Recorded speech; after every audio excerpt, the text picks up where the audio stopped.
shit shit shit shit अरे shit shit shit shit man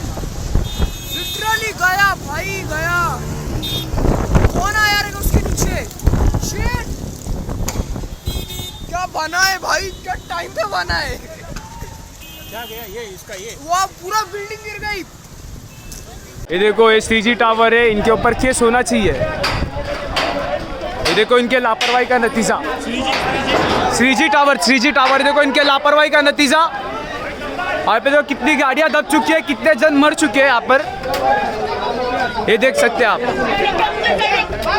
वो देखो अंदर बचाने की कोशिश जा रही है एक को अंदर भी गाड़ियां दबी चुकी है हटो भाई साइड ये देखो अंदर भी कितनी गाड़ियां दब चुके हैं दब के मर चुके हैं सब वडाला में हुई लापरवाही की वजह से यहाँ पे ये कंस्ट्रक्शन बिल्डिंग उसका पूरा लोखंडपन उसके नीचे देखो कितने जन दब के मर चुके हैं 2 जन बचे हैं और बहुत सारी गाड़ियाँ यहाँ पर वहाँ पे अंदर दब के मर चुके हैं सब तो दिख रहा है ये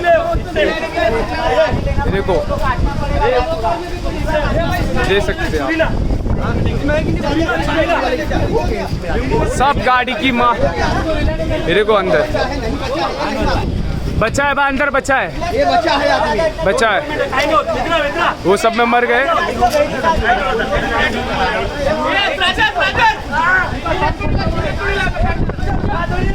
कार कैलेंडर से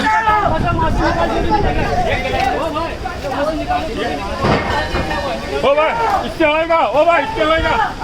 देखो देखो देखो केस तोड़ना भाव हाँ खींच खींच खींच कांच खींचता भाई सर खींच कांच खींच दे